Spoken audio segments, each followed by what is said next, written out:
Hey buddy, it's Daddy.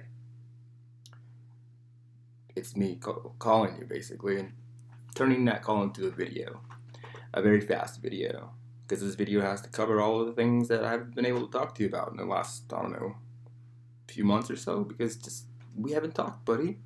And so yeah, I'm trying to squeeze a lot of information down into, I don't know, a tidbit. Anyway, so Daddy's been working on his things and his paintings, mainly.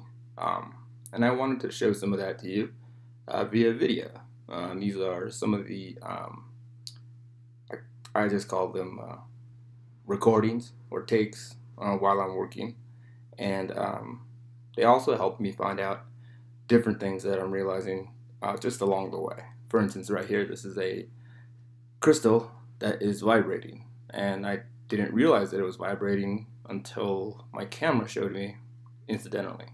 And that's just what you're seeing right now. Now, what's making that crystal vibrate? Well, I had to find that out, and that was a cool process. Um, we could talk about that another time. Now, this is your daddy making paint. Um, I do make paint. I make my own paint, so that not so that I don't have to buy paint, but it's actually better to make your own paint because sometimes you want to have complete control. This is also me treating my drawing using chemical and also heat from a blow dryer because you got to do what you have to do. Again, you can see some of those blues in there. Obviously, that's not Crayola crayon. Um, so, anyhow, um, I think I wanted to also show you some of the more mundane chemical processes that take place while mixing the paint and how that can be very interesting sometimes, especially at a microscopic level, which is seemingly what I'm trying to do here, but it got a little distorted along the way. So um, maybe next time I do a take, I can get a better shot. But yeah, this is sort of the final, and it's just kind of the paint that Daddy winds up with when I'm actually going to start. So you can see that there's blue, there's a red, and there's a yellow.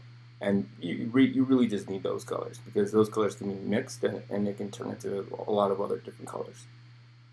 But essentially, creating those colors uh, from nothing right there, that's a clump of coal. Um, and it's broken up into bits and pieces. I add wood, I add a lot of different things. It's a pretty arduous process, and it would really bore you.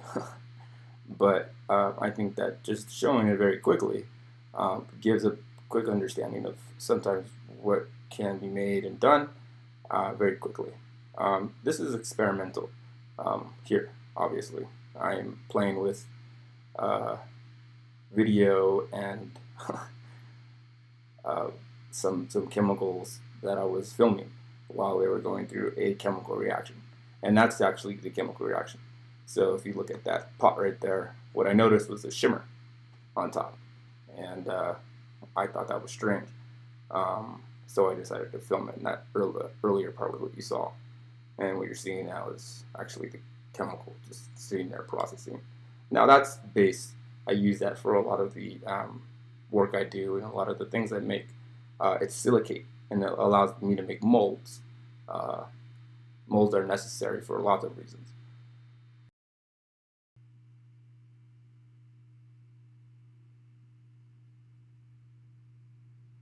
This is also some demonstration of how drawing can take a long time, and it's a process, and it takes lots of strokes and lots of hand movement and gesture, and over time you can eventually get a image that you are happy with. But the process of drawing itself can be very arduous, and just studying that alone it can be kind of cool and fun. And that's kind of what I'm showing you right now with a few of these different um, effects for video that I had worked on. So again, that was a video effect that I had programmed.